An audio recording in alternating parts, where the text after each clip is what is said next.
Suka ya.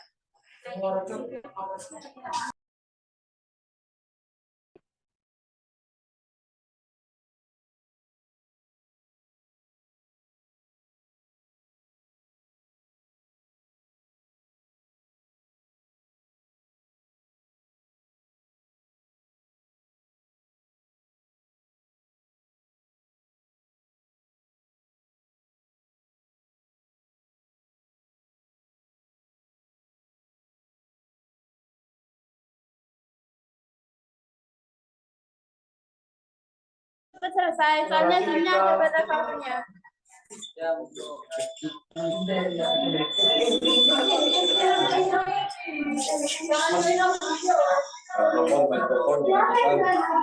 Aku.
Baik, mohon perhatiannya sebentar ya teman-teman. Karena tadi lagi-lagi kendala sinyal ya dan juga koneksi, jadi memakan waktu agak sedikit lama. Tapi kita lanjut saja diskusi kali ini ya. Baik, untuk pertanyaan yang pertama akan saya bacakan, yakni dari saudara Hairul. Pertanyaannya itu singkatnya begini.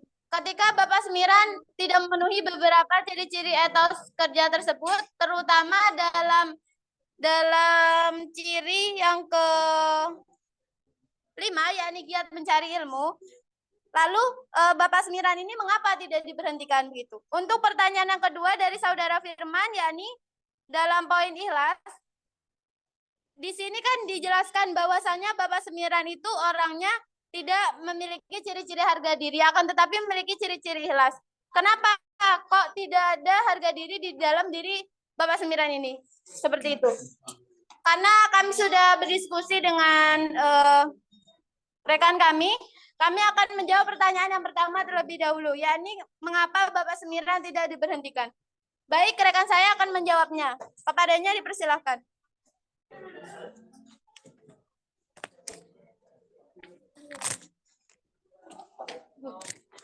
Baik, di sini saya akan menjawab pertanyaan dari Mas Hoirul. Kenapa Bapak Semiran tidak diberhentikan? Soalnya kan Bapak Semiran kan tidak giat dalam belajar itu. Nah, di sini apabila tidak masuk kriteria satu saja, apakah harus diberhentikan? Karena menurut saya ciri itu bukan termasuk syarat. Jadi kalau misalnya ciri satu tidak terpenuhi, maka masih ada ciri-ciri lain yang bisa untuk melengkapi Bapak Semiran tersebut. Karena seorang pemimpin pastinya kan tidak luput dari salah, apalagi manusia kan. Nah, itu apabila ada satu kesalahan yang membuat dia kurang, apa itu harus diberhentikan? Kan tidak, karena ciri tidak termasuk syarat. Maka masih ada ciri-ciri yang lain yang bisa melengkapi Bapak Semiran tersebut. Mungkin itu. Baik, terima kasih atas jawabannya. Di sini saya sekaligus moderator dan presentator akan sedikit menambahkan jawaban terkait pertanyaan pertama ini. Bahwasanya, mengapa kok Bapak Semiran ini tidak diberhentikan? Yang pertama, mungkin alasannya karena beliau ini kan sudah sepuh dan sudah lama mengabdi di KUA tersebut. Dan sependek yang saya tahu, selama 1 bulan di sana, dan juga saya sendiri itu akrab dengan beliau karena beliau memang orang Banyuwangi asli.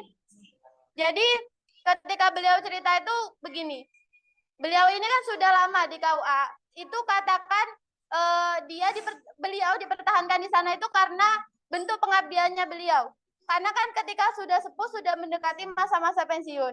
Namun sampai saat ini beliau masih menjadi penyuluh non-PNS. Dari sini saja itu sebenarnya kita dapat mengetahui bahwasanya Bapak Semiran ini bisa dikatakan hanya sebagai pegawai cadangan lah, bukan pegawai yang memang sudah ditetapkan di sana. Karena Bapak Kepala KUA-nya sendiri itu bilang seperti ini, beliau ini sudah sepuh akan tetapi bentuk rajin uletnya itu patut dicontoh untuk mahasiswa-mahasiswa PKL yang masih muda-muda ini. Karena beliau walaupun penyuluh non PNS akan tetapi setiap hari datang ke sana. Itu seperti bentuk pengabdian yang tidak bisa dikatakan atau tidak bisa dibentukkan dalam hal yang lain. Karena itu bentuk pengalaman juga. Mungkin itu saja tambahan jawaban dari saya. Mungkin ada tambahan dari presentator lain, cukup ya. Karena tadi seperti yang saya jelaskan syarat ketentuan untuk pertanyaan tadi, setelah dijawab, maka kami akan memberikan kesempatan 2 kali feedback. Yang pertama, feedbacknya diberikan kepada yang menanya. Untuk saudara Hairul mungkin ada feedback, dipersilahkan. Baik, terima kasih atas jawaban dari kedua presentator. Yang ingin saya feedback, kan ada istilah yang sering kita dengar, atau mungkin udah banyak teman-teman mendengarnya, bahwasanya generasi muda adalah penerus dari generasi yang tua. Tapi mengapa kalau misalkan udah Bapak Samiran atau Pak siapa ini kan udah tua, mungkin bisa diganti lah dengan yang muda. Mengapa tidak merekrut yang muda? Jadi kalau yang saya alami sendiri di masjid itu kan kayak kurangnya peran apa ya yang muda gitu, karena tidak adanya kesempatan gitu. Mengapa kok tidak memberi kesempatan kepada yang muda-muda di sekitar KUA mungkin, atau mungkin di sekitar kecamatan tersebut gitu. Cukup.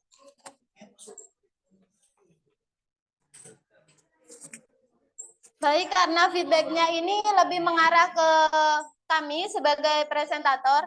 Jadi untuk feedback teman-teman tidak ada kesempatan ya. Baik, akan langsung kami tanggapi. Kenapa kok Bapak Semiran tidak digantikan dengan yang lebih muda? Begini, di KUA Sarwana sendiri itu banyak penyuluh-penyuluh muda, dan untuk bagaimana apakah bisa menyaingi Bapak Semiran? Tentunya menyaingi Bapak Semiran. Karena penyuluh yang PNS sendiri itu bisa dikatakan masih muda karena beliau masih kisaran umur 30-an dan juga beliau ini perempuan. Jadi penyuluh PNS di sana itu hanya satu dan perempuan. Di sini bisa kita ketahui bahwasanya kepemimpinan ini di luar pembahasan Bapak Semiran ya, kepemimpinan Bapak Kepala KUA-nya ini menyamaratakan untuk kesempatan penyuluh muda dan juga penyuluh tua. Cuma untuk posisi-posisi strategis tentunya itu ditempati oleh penyuluh-penyuluh yang muda. Seperti ketika penyuluh zakat itu ditempati oleh penyuluh muda. Untuk penyuluh bidang narkoba dan juga pemberantasan buta aksara itu dipegang oleh Ibu Ustazah dan juga sudah sepuh, akan tapi beliau ini untuk ciri-cirinya itu sudah berbeda lagi dengan Bapak Semiran. Intinya, jawab tanggapan dari saya bahwasanya di sana itu sudah memberikan kesempatan kepada penyuluh-penyuluh yang muda. Akan tetapi untuk tempatnya itu lebih diletakkan ke tempat-tempat yang lebih strategis. Cukup karena feedback hanya 2 kali dan tersisa kesempatan 2 tambahan. Mungkin dari teman-teman ada sharing pengalaman atau mengkomparasikan atau membandingkan pendapatnya dengan pendapat kami atau pendapat penanya juga tidak masalah, dipersilahkan. Ketentuannya sama seperti penanya. Kalau tidak ada, lanjut ke pertanyaan kedua. Tambahan, dipersilahkan. Baik, terima kasih. Tambahan dari saya pribadi yang saya alami di KUA Uringin, tambahan dari saya lebih baik mencari pengganti, karena yang saya alami di KUA Uringin itu ada 2 penyuluh yang mana ini tuh udah tua, udah sepuh. Ada penyuluh dan ada penghulu, sama-sama non PNS. Alhasil salah satu dari mereka itu ada yang sakit, kayak sakitnya itu kayak udah parah gitulah, udah koma. Nah, alhasil kayak kepala KUA itu kebingungan dalam mencari penggantinya gitu. Jadi lebih baik kalau dari saya pribadi mungkin beda pendapat, lebih baik langsung diganti saja gitu, karena udah tua gitu. Cukup, karena orang yang tua pasti indera dari semua inderanya pasti udah berkurang, entah itu indera penglihatan, indera pengingat mungkin dan lain sebagainya. Mungkin lebih baik diganti saja. Cukup. Baik, terima kasih atas tambahan dari Saudara Hairul. Bisa menjadi evaluasi untuk kelompok kami, untuk bahan evaluasi, dan juga untuk teman-teman sekalian. Tersisa 1 kali kesempatan untuk tambahan. Mungkin ada dari teman-teman mau menambahkan? Kalau sekiranya cukup, lanjut ke pertanyaan kedua. Cukup ya? Lanjut ke pertanyaan yang kedua, yakni dari Saudara Firman, yakni ketika poin ikhlas ini menjadi ciri-ciri di dalam diri Bapak Semiran, akan tetapi kok dalam ciri-ciri yang tidak memenuhi, mengapa Bapak Semiran tidak memenuhi ciri-ciri harga diri? Akan dijelaskan oleh presentator kami, kepadanya dipersilakan. Terima kasih moderator. Untuk pertanyaan Mas Firman, saya jawab sebelumnya karena Bapak Semiran ini memiliki kriteria atau sifat beliau yang tidak berpendirian dan selalu pasrah dan kurangnya ketegasan dari beliau. Jadi membuat staf-staf lain, karyawan lain itu, dan penyuluh lain itu meremehkan beliau mengenai kinerja beliau. Jadi setiap ada pekerjaan yang menganggur atau menumpuk, Pak Samiran ini mengerjakan. Selakinya Bapak Samiran ini mampu, bisa, jadi beliau kerjakan dengan ikhlas. Seperti itu. Cukup. Baik, terima kasih atas jawabannya untuk presentator. Mungkin ada tambahan dari presentator. Ya, sedikit menambahkan mungkin maksudnya ikhlas di sini tuh Pak Semiran itu mungkin sudah melaksanakan pekerjaannya yang memang benar-benar kewajibannya. Nah, di samping itu beliau ada pekerjaan lain yang mungkin itu belum terselesaikan. Nah, dari sini bukan maksud beliau apa ya kayak mau-mau aja disuruh, enggak. Mungkin beliau disuruh itu bukan disuruh, kayak beliau mengerjakan dengan ikhlas tanpa adanya paksaan. Mungkin dari situ dengan beliau ikhlas tanpa adanya paksaan, maka dari situ kan bukan termasuk disuruh gitu, kayak ikhlas dari hatinya sendiri gitu mungkin. Baik, terima kasih atas jawabannya untuk presentator. Di sini saya moderator sekaligus presentator akan sedikit menambahkan terkait poin harga diri. Mengapa Bapak Semiran tidak memenuhi ciri-ciri atas kerja harga diri ini?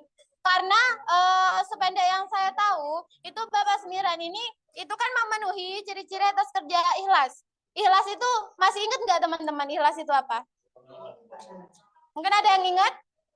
Kalau tidak ingat, saya ingatkan kembali ya, bahwasanya ikhlas itu ketika seseorang mengerjakan job desk atau memang pekerjaannya itu tanpa pamrih. Jadi di luar job desk-nya. Bapak Semiran kan job desk-nya di bidang wakaf. Akan tetapi yang kita contohkan tadi ketika penyuluh tidak ada, beliau menggantikan tanpa disuruh dan tanpa dipaksa gitu. Nah, beliau ini ikhlas.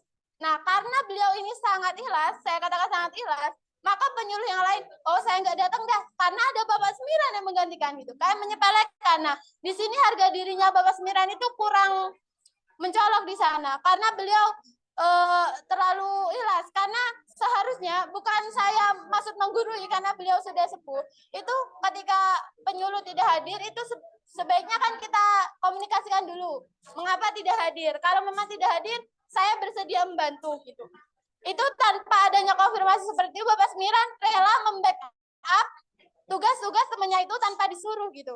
Dan ini menjadi disepelekan oleh teman-temannya. Pasti jangankan Pak Semiran, kita sendiri itu pasti di temannya kita. Kalau temannya kita terlalu, iya mau, iya nggak apa-apa kok, nggak apa-apa. Nanti pastinya diremehkan sama teman-temannya yang lain. Nah, mungkin sedikit contoh realita yang ada di sini dari saya. Dan juga cukup ya jawaban dari kami selaku presentator. Seperti pertanyaan yang pertama, yakni ada 2 kali feedback. Yang pertama, feedback dari penanya kepada Saudara Firman, mungkin ada.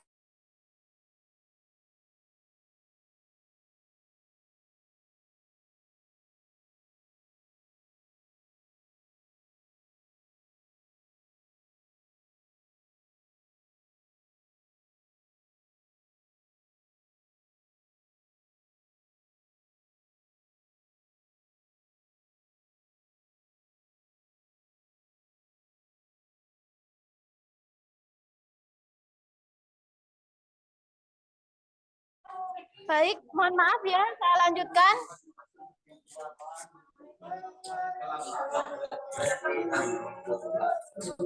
Baik, karena waktu dari aplikasi Zoom-nya terbatas dan juga sebentar ya teman-teman, mohon perhatiannya sebentar dulu. Karena untuk pemaparan materi sudah selesai, kami akan menutup presentasi dan juga kesimpulan sudah sedikit kami paparkan ya tadi. Untuk sesi selanjutnya yakni sesi penutup. Mari kita tutup acara ini dengan bacaan hamdalah. Alhamdulillahirabbil alamin. Terima kasih untuk teman-teman MSDD dan juga terima kasih untuk presentator dan juga saya sendiri. Terima kasih. Dan juga akan dilanjutkan oleh presentasi kelompok 6. Dari saya kurang lebihnya mohon maaf. Wabillahi taufik wal hidayah. Wassalamualaikum warahmatullahi wabarakatuh.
Bismillahirrahmanirrahim. Assalamualaikum warahmatullahi wabarakatuh. Alhamdulillahirrabbilalamin wa bihi nasta'in ala umuri dunya waddin wassalatu wassalamu ala asrofil anbiya'i wal mursalin sayyidina Muhammadi wa ala alihi wa sahbihi ajma'in amma ba'du. Pertama-tama yang saya hormati Ibu dosen pengampu mata kuliah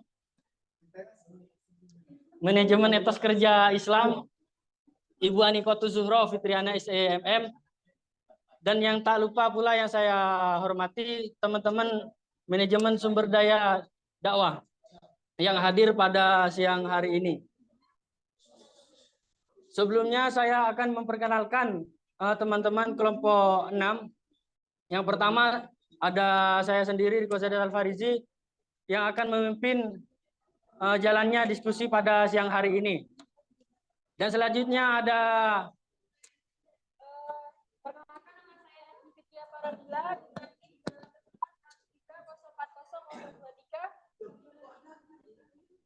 Perkenalkan, nama saya Sajina dengan nomor 20110340004.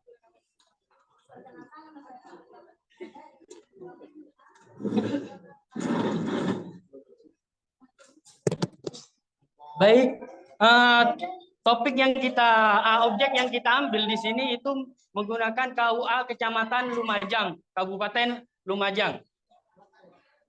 Selanjutnya di sini saya akan membacakan susunan kegiatan pada siang hari ini. Yang pertama itu ada pembukaan, yang kedua itu ada sesi pemaparan, yang ketiga ada sesi tanya jawab, dan yang terakhir ada sesi penutup.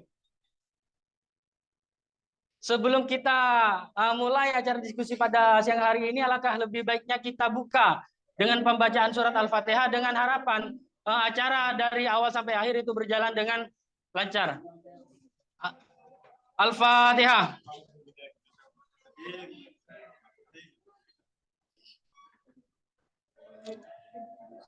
Baik, selanjutnya yaitu sesi pemaparan.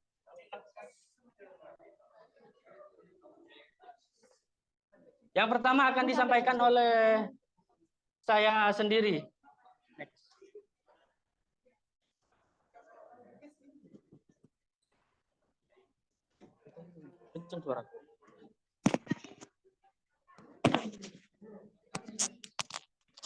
Yang pertama itu ada disiplin, dan di mana kedisiplinan Bapak Wahid ini dalam menjalani tugasnya yaitu sebagai kepala KUA, serta pengalaman berorganisasi berpengaruh dalam kedisiplinan beliau dan juga para staf. Sehingga tak sedikit munculnya konflik antara Bapak Wahid dengan beberapa staf dikarenakan kultur yang sangat tegas yang terasa tidak balance dengan budaya dan keadaan para stafnya. Kemudian yang kedua yaitu ikhlas, yang di mana keikhlasan Bapak Wahid ini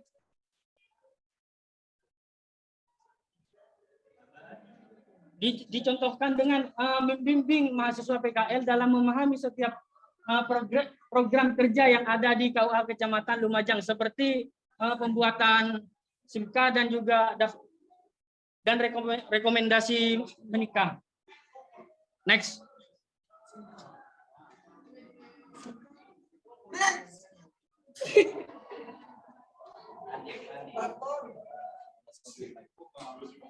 Dan yang ketiga itu ulet, yang dimana tidak mudah putus asa, selalu rajin serta tekun dalam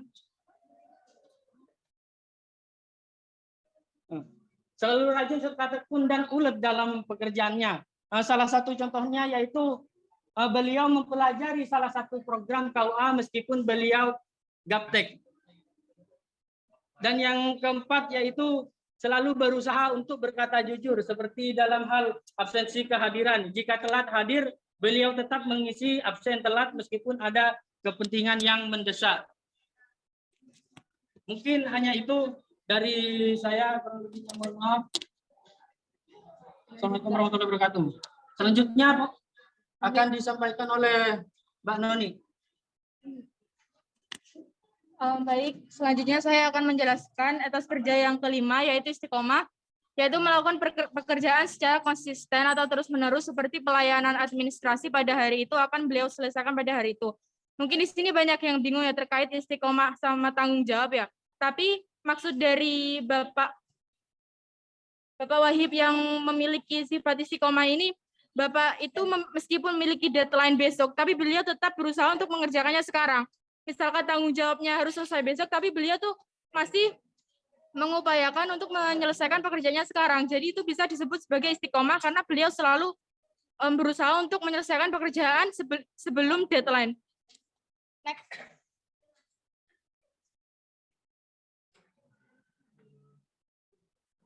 Kemudian yang keenam yaitu tanggung jawab, memiliki sifat tanggung jawab, penyelesaian tugas dengan cepat dan tepat. Contohnya melakukan controlling terhadap staf dan LPG setiap bulan. Dan controlling ini dilakukan oleh Bapak Wahib tersebut untuk memantau terkait perkembangan yang terdapat dalam KUA tersebut. Kemudian yang selanjutnya yaitu konsekuensi, berani dan menerima konsekuensi dalam keputusannya. Contohnya memutuskan sebuah kebijakan menggunakan hak prerogatifnya ketika kondisi mendesak. Jadi kan dalam memutuskan segala sesuatu kan tidak pasti membutuhkan suatu pertimbangan yang matang. Dan konsekuensi dalam penyelesaian sesuatu itu pasti akan datang. Namun Bapak Wahib di sini tuh sangat berani dalam mengambil konsekuensi yang terhadap keputusan yang beliau ambil. Kemudian amanah, yaitu mengontrol pendataan tentang laporan pertanggungjawaban semua penyuluh setiap bulannya ketika stafnya berhalangan. Jadi dengan mengontrol pendataan ini, Bapak Wahib itu sudah termasuk amanah karena dengan melakukan pendataan tersebut itu harus benar-benar orang yang bisa diberikan kepercayaan, dan Bapak Wahib memiliki tugas mengontrol pendataan tersebut sehingga Bapak Wahib termasuk ke dalam orang yang amanah.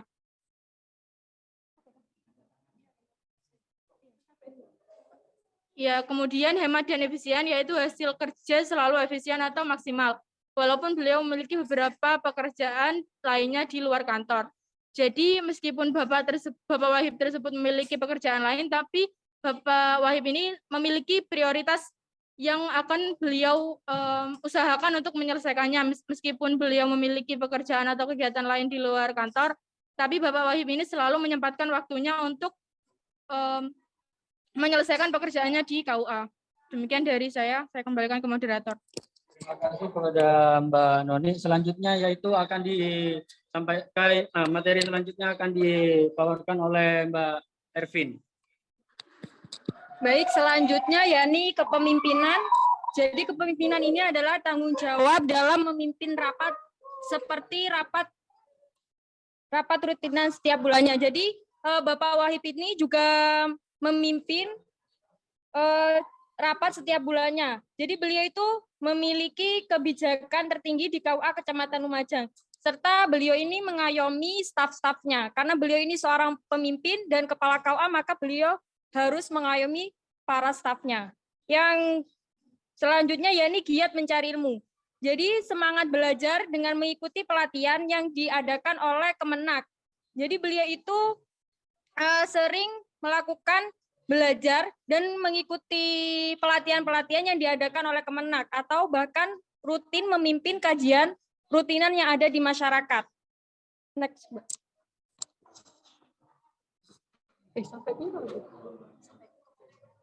Selanjutnya yakni memperbanyak silaturahmi. Jadi Bapak Wahib ini memiliki banyak relasi sehingga beliau sangat mudah dan sering bersilaturahmi antar kepala KUA maupun antar instansi agama yang ada di Kabupaten Lumajang. Harga diri kamu. Baik, terima kasih kepada Mbak Ervin. Materi selanjutnya yaitu akan disampaikan oleh Mbak Mila. Baik, di sini saya akan menjelaskan tentang harga diri. Harga diri Bapak Wahid yaitu dalam merupakan kepala yang sangat mengayomi mahasiswa PKL, akan tetapi beliau belum bisa membagi waktu yang tepat antara mahasiswa PKL dan para stafnya. Yang ke-14 yaitu kreatif, Bapak Wahid menyuruh staf memahami tentang pendaftaran nikah atau hal yang berhubungan dengan SIPKA bukan hanya untuk petugas pelayanan administrasi saja, akan tetapi untuk semua staf untuk mengurangi antrian. Yang terakhir yaitu mempunyai rasa malu. Dalam hal ini Bapak Wahid merasa malu jika terdapat karyawan yang tidak mengikuti aturan di KUA tersebut, sebagaimana peraturan yang dibuat dan ditujukan pada seluruh pegawai KUA. Baik, karena sesi pemaparan sudah selesai, maka selanjutnya yaitu sesi tanya jawab. Sebelum sesi tanya jawab ini dimulai, saya akan membacakan aturan-aturan. Yang dimana di sini kita akan membuka satu sesi saja dengan 2 penanya dan 2 kali feedback. Cukup. Mungkin dari audiens yang ingin bertanya bisa acungkan tangan. Sebut nama dan juga NIM. Mutia, monggo. Ya, dari mana, Mbak? Baik, terima kasih. Sebelumnya perkenalkan, nama saya Mutia Arman, 4103040010. Pertanyaannya tadi itu kan dijelaskan lebih jelas, tapi saya ingin tahu secara singkat Bapak Wahid ini masuk ke beberapa ciri etos kerja. Jadi dipersingkat lagi. Misal Pak Wahid ini masuk ciri-ciri ini tadi kayak kelompok 9, mohon dipersingkat lagi. Terima kasih. Baik, terima kasih ke Mbak Mutia. Mungkin ada lagi yang ingin bertanya? Monggo, Mas Zaidan.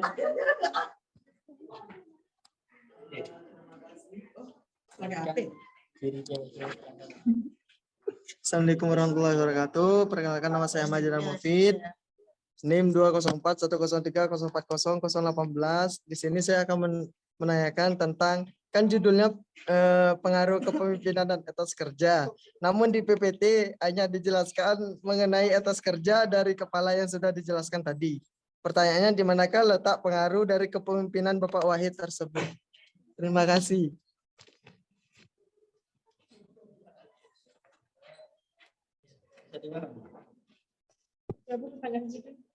Di manakah letak pengaruh Bapak Wahid?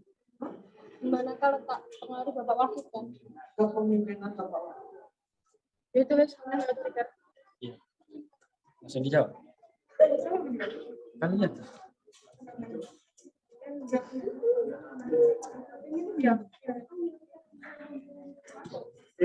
Monggo, mungkin dari presentator ada yang ingin menjawab. Pertanyaannya yang pertama itu dari Mbak Mutia, yaitu minta dipersingkat atau diperjelas terkait etos-etos kerja yang ada pada diri Bapak Wahid seperti itu. Dan yang kedua yaitu dari Mas Zaidan, yaitu di manakah letak pengaruh kepemimpinan Bapak Wahid seperti itu. Monggo kepada presentator.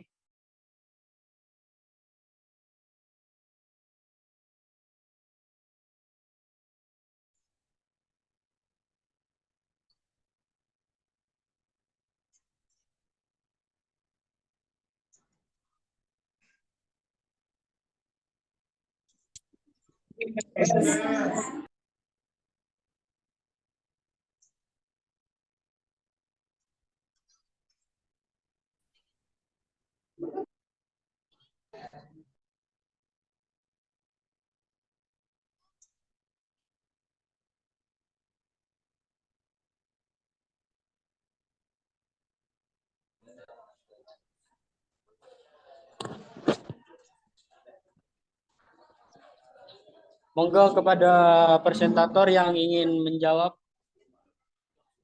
dipersilahkan. Baik, di sini saya akan menjawab pertanyaan dari Zaidan, yaitu di manakah letak pengaruh Bapak Wahid terhadap kepemimpinan. Ya. Jadi Bapak Wahid ini termasuk otoriter dalam memimpin, sehingga memberikan pengaruh terhadap karyawannya untuk lebih giat lagi dalam melakukan pekerjaannya. Misalkan dalam hal kedisiplinan itu ya, para staf akan cenderung untuk datang lebih awal daripada mereka telat karena mengingat bahwa Bapak Wahib ini memiliki gaya kepemimpinan yang sedikit otoriter, jadi menyebabkan karyawannya itu akan berusaha untuk tepat waktu dalam hal kedatangan maupun penyelesaian tugasnya. Nambahin.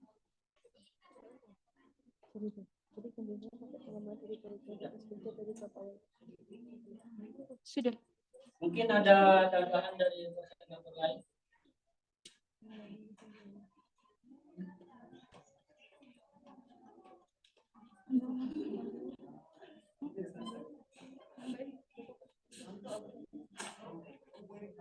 Kita ada feedback dari penanya.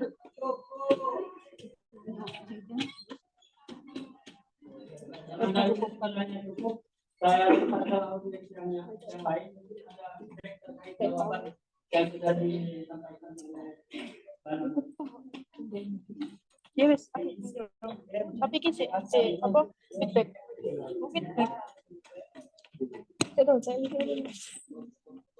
Cukup. Cukup moderator. Apakah ada tambahan? Cukup. Baik, saya cukupkan untuk pertanyaan dari Zaidan. Selanjutnya pertanyaan dari Mbak Mutia. Monggo disampaikan, dijawab. Pertanyaan dari Mbak Mutia yaitu minta dipersingkat terkait etos-etos kerja yang ada pada diri Bapak Wahid, seperti itu. Jadi etos kerja seperti ya, seperti kelompok yang sebelumnya sampaikan seperti itu. Jadi di slide kesimpulan itu ada poin, jadi Bapak Wahid juga memiliki beberapa ciri etos kerja yang tidak semua staf miliki. Jadi misalkan itu ada sikap dalam keberanian dan rasa giat belajar beliau. Jadi beliau itu memiliki rasa giat belajar dan mampu membawa beliau menjadi seorang inspirator.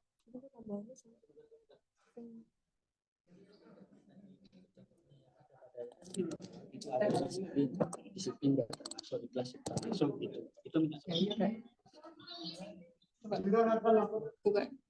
Jadi Bapak Wahib itu masuk dalam ciri-ciri etos kerja. Yang pertama pada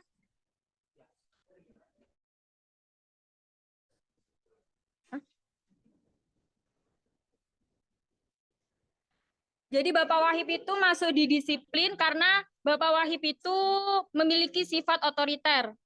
Dan Bapak Wahib juga masuk ke dalam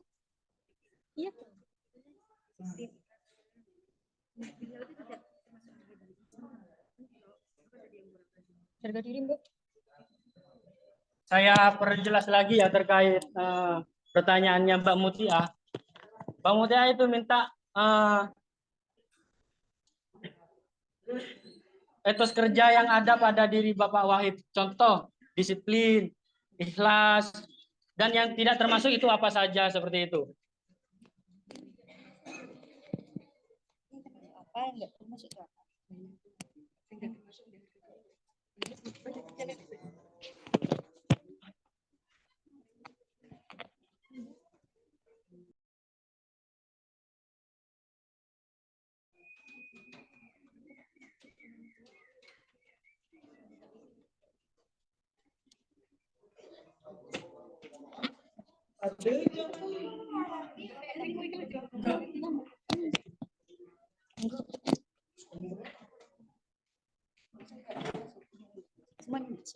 Jadi Bapak Wahib itu masuk ke dalam ciri-ciri etos kerja kecuali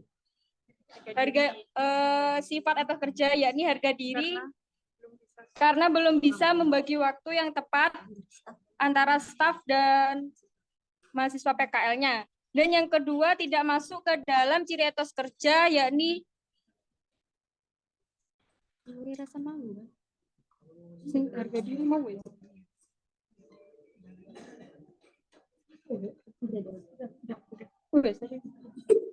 Ya, ini lebih apa ya? Dan tidak termasuk mempunyai rasa malu karena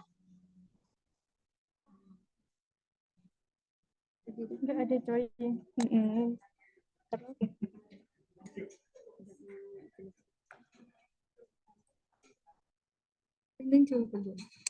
Lupa ini. Bukan di sini.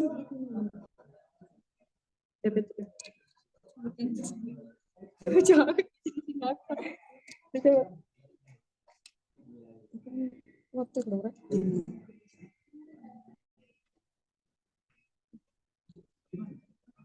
Sing rasa malu.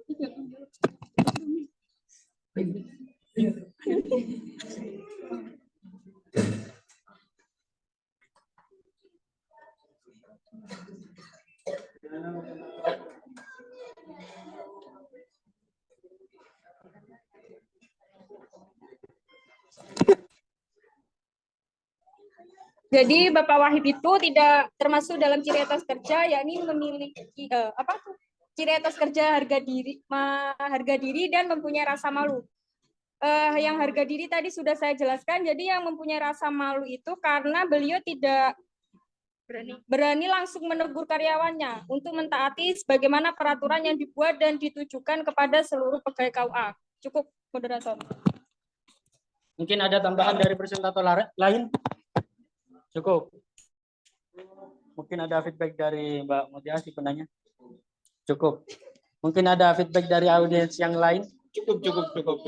Mungkin ada tambahan? Cukup. Karena sesi tanya jawab selesai, maka berakhir pula presentasi pada siang hari ini. Selanjutnya saya akan membacakan kesimpulan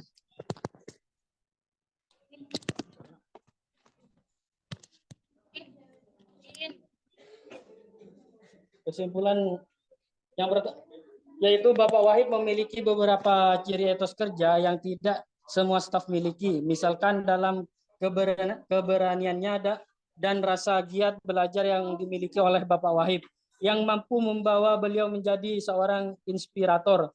Akan tetapi ada beberapa hal yang tidak baik dicontoh dari Bapak Wahid, yaitu sifat beliau yang otoriter dan terlalu terbawa emosi saat menentukan kebijakan.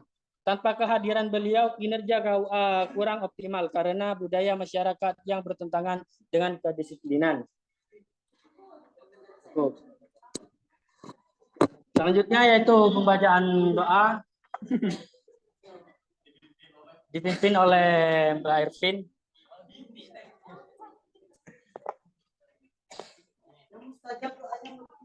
Pembacaan Alhamdulillah. Alhamdulillahirabbil alamin.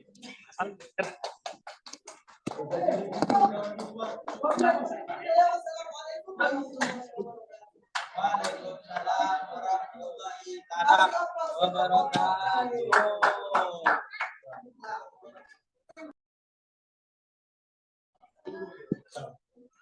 Ibu, karena sudah selesai pemaparan materi dari kelompok 9 dan juga kelompok 6, mungkin itu saja dari kami pemaparan materinya. Mungkin dari Bu Anik ada tambahan? Dipersilakan. Saya kembalikan kepada Ibu Anik.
yakni kreatif, tema dari ujian, harga diri, jiwa kepemimpinan, dan organisasi. Mungkin dari teman-teman masih bingung, kenapa kok Bapak Sembilan tidak memilih itu, atau kenapa kok memilih itu? Mungkin bisa ditanyakan.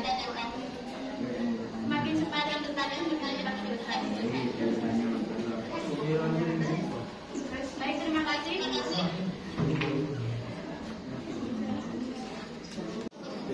Karena bisa, karena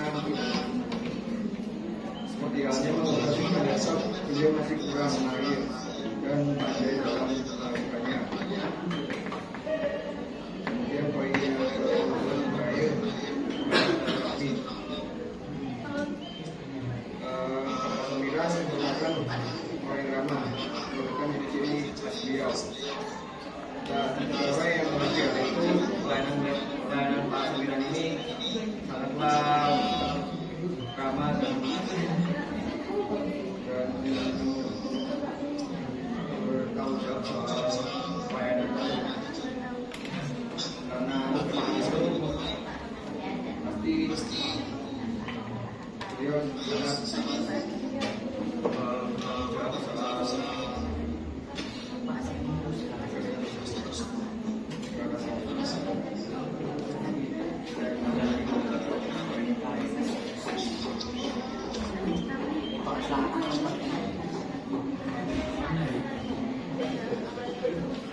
Baik, terima kasih kepada kita dari pembicaraan atas materinya.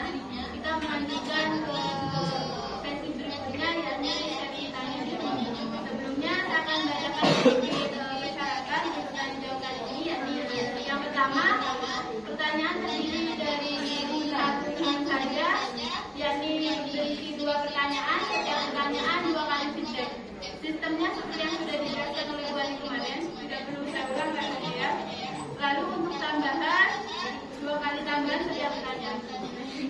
Kepada teman-teman yang mau bertanya, silakan simpan tangan, sebutkan nama dan terima kasih. Dipersilakan.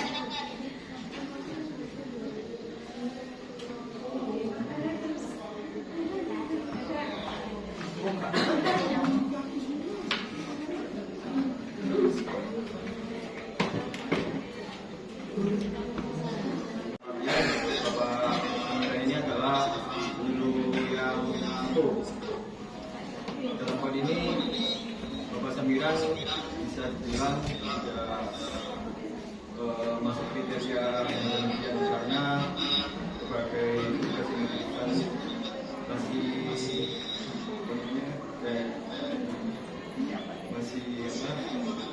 kurang efisien, hanya menyimpan data masih dilakukan dengan cara tulis tangan dan menggunakan Excel itu masih dengan cara yang lama. Kemudian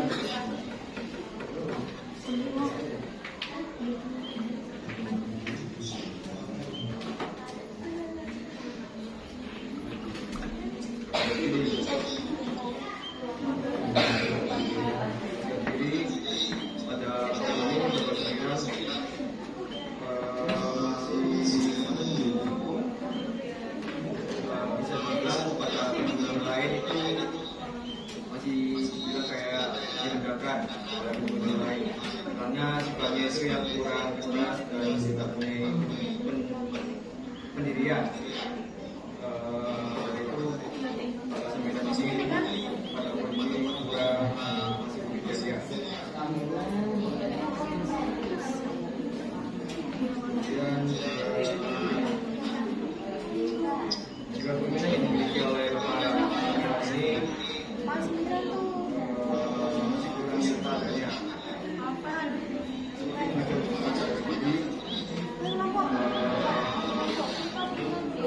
Bapak Samiran juga kita tahu masih kurang punya rasa itu jawabnya ini tidak masuk kriteria. Kemudian yang jelas dia punya ilmu. Bapak Samiran dibilang ilmu yang tidak lagi, tapi dalam mencari ilmu ini Bapak Samiran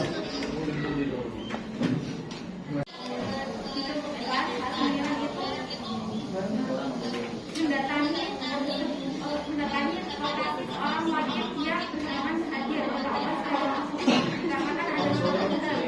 nah, seperti ini Pak Samiran itu melaksanakan tersebut dengan tanpa berberat-hati karena kita adalah bisa disebut dengan bagaimana kita itu dapat dilakukan secara terus-menerus atau secara istilah dan konsisten. Nah, di sini apa yang dilakukan Bapak Samiran? Yang dilakukan Bapak Samiran yaitu konsisten dalam pengecekan dan pengumpulan data. Ya, seperti yang dipelajari sebelumnya tadi, poin itu yakni Bapak Samiran itu alasannya selalu mencadangkan data, tapi dalam bentuk offline, maksudnya data yang bentuk tulisan, bukan data yang diinput ataupun ekspos. Untuk istiqomah ini, kami memberikan contoh, yakni ketika beliau itu istiqomah memberikan penyuluhan kepada, maksud saya memberikan materi penyuluhan kepada teman-teman PKN. Dan juga itu beliau kan sudah jadwal yang ditentukan oleh Bapak Kepala beliau tanpa adanya. Tapi ketika beberapa penyuluh ini ada yang berhalangan hadir, itu Pak Samiran berkenan mengisi tanpa disuruh ataupun memenuhi kriteria Lanjut poin nilai. Ada yang tahu pengertian jelas? Ada yang masih ingat? Insya Allah. Apa? Baik, saya ingin ingatkan bahwasanya poin jelas itu bagaimana kita mengerjakan sesuatu tanpa pamrih. Yang artinya tanpa paksaan melaksanakan tugas. Contohnya apa? Contohnya untuk harus memenuhi Cinta. Sin. Kamu. Disiplin ini kan banyak meliputi hal ya. Banyak meliputi seperti disiplin waktu, disiplin peraturan. Beliau itu disiplin dalam bidang waktu dan caranya ketika beliau datang itu tepat waktu. Pulangnya juga tepat waktu. Kalaupun beliau pulang dulu, pastinya itu mengurusi terkait wakaf. Karena beliau membawahi bidang wakaf. Lalu untuk disiplin peraturan itu beliau taat atau rajin melakukan kewajiban dan tugasnya. Masih ada nih, jadi kita kerja ada berapa? Banyak sekali ya. Nah, sebelumnya di sini poin yang pertama yang akan kami jelaskan dari poin disiplin. Oh ya, kita belum mengetahui ya siapa respondennya yang kita ambil. Responden yang kita ambil adalah yang bidang wakaf bernama Mbak Semiran. Namanya ada unik, orangnya juga unik. Jadi yang kita ambil hanya terfokus pada satu orang saja. Baik, lanjut ya ke poin disiplin. Nah, poin masing-masing ya bahwasanya semangat kerja itu yang melaksanakan pekerjaan lebih rajin atau lebih tekun dengan meminimalisir kesalahan dalam bekerja, meningkatkan rasa tanggung jawab dan menyelesaikan pekerjaan dengan cepat. Jadi kenapa semangat kerja ini dicantumkan dalam budaya kita? Karena kita ingin mengetahui apakah ketika seseorang menerapkan ciri-ciri etos kerja ini akan mempengaruhi dorongan semangat untuk bekerja tersebut. Lalu etos kerja. Nah, etos kerja ini digambarkan sebagai integritas, kerja keras, berkebunan dan sebagainya. Jadi meningkatkan etos kerja merupakan salah satu bentuk pertanggungjawaban pihak pegawai terhadap di atas perusahaan. Ketika seorang pegawai itu etos kerjanya dimulai dari diri sendiri dulu untuk mempertanggungjawabkan segala tanggung jawab yang sudah diberikan. Lalu di dunia kelompok kita yang kita ambil nanti mengenai semangat kerja ini. Sebelumnya kita mungkin ada yang tahu semangat kerja itu apa? Semangat kerja dan semangat itu apa? Kuat. Semangat mengejarmu. Terus yang lainnya?